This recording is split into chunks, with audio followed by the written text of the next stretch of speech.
Hello, bienvenue, merci de me retrouver pour ce nouveau trade du jour.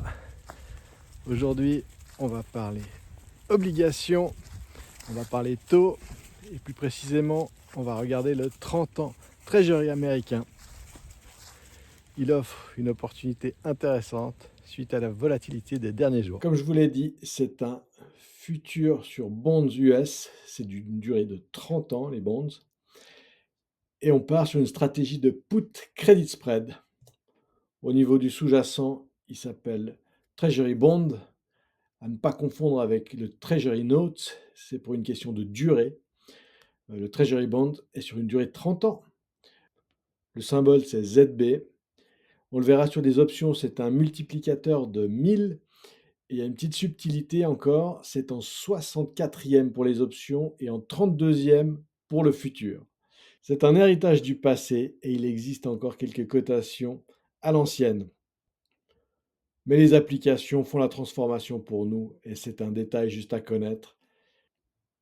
Mais on va pas s'amuser à calculer à la main chaque prix pour chaque option.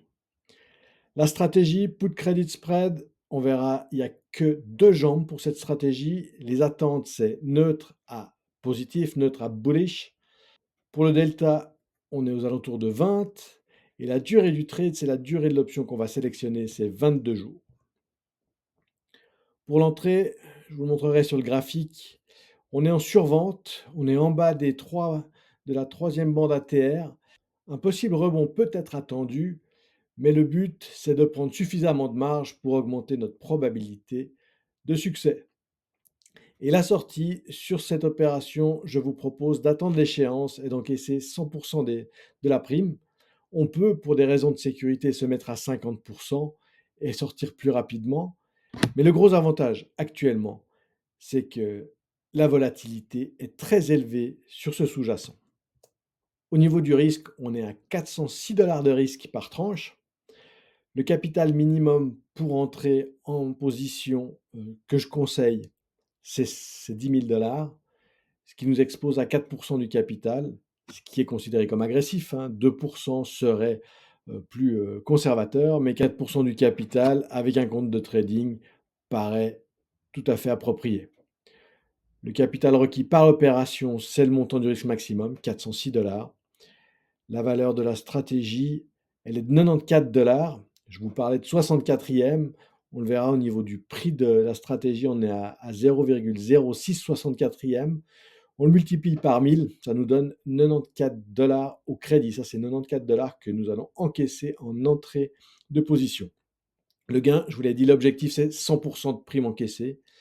Brut, 94 $. Si vous souhaitez être un peu plus conservateur, la théorie nous dirait de sortir de la position à 50% de prime encaissée.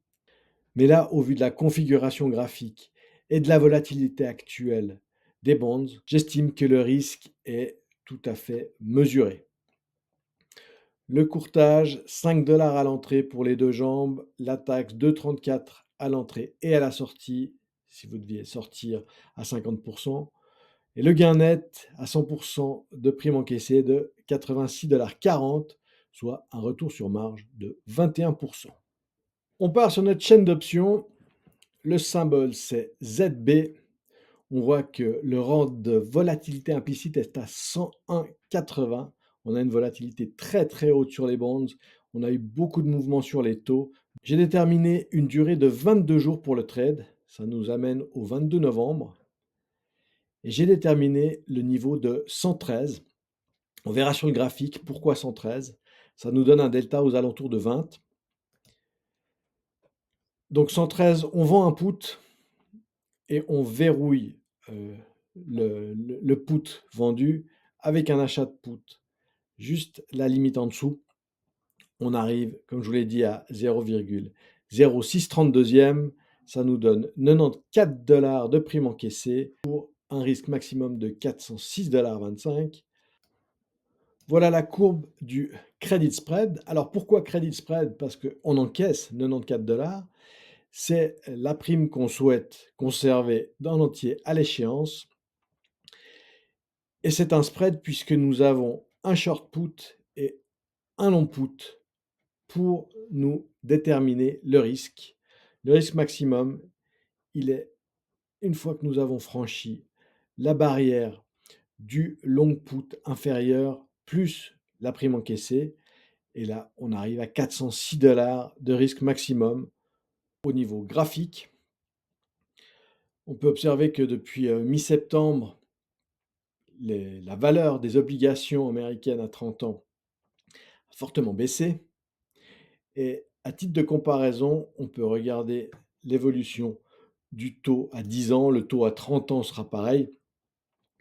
Mais ces obligations fluctuent inversement au taux, puisque lorsque vous êtes propriétaire d'une obligation, votre taux est fixe, et si les taux du marché venaient à augmenter, la valeur de votre obligation va diminuer. À l'échéance, vous serez remboursé à 100%, mais durant la durée de vie de l'obligation, le prix va évoluer en fonction de l'évolution des taux. En revenant sur le futur, la ligne rouge tout en bas représente la vente de notre put. On a vendu un put à 113. J'ai déterminé 113 parce que au mois d'avril, c'était un plus bas qui nous avait permis de rebondir. Entre-temps, la Fed a baissé ses taux, mais ça n'a pas suffi au marché pour se dire que les obligations allaient gagner en valeur. Et les taux ont repris l'ascenseur lié à la bonne conjoncture et lié aux incertitudes quant à l'élection de la semaine prochaine. Je vous propose donc d'encaisser de la prime sur un mouvement qui a dépassé largement les anticipations. Actuellement, le marché se cherche et la probabilité d'une clôture au-dessus de 113 d'ici le 22 novembre est tout de même de 83%. C'est pour ça que je vous propose cette opération et on fera les comptes à l'échéance. Merci de m'avoir suivi et merci pour votre like si cette vidéo vous a plu. Abonnez-vous pour une nouvelle vidéo très prochainement lorsque le marché offrira une nouvelle opportunité intéressante. Ciao!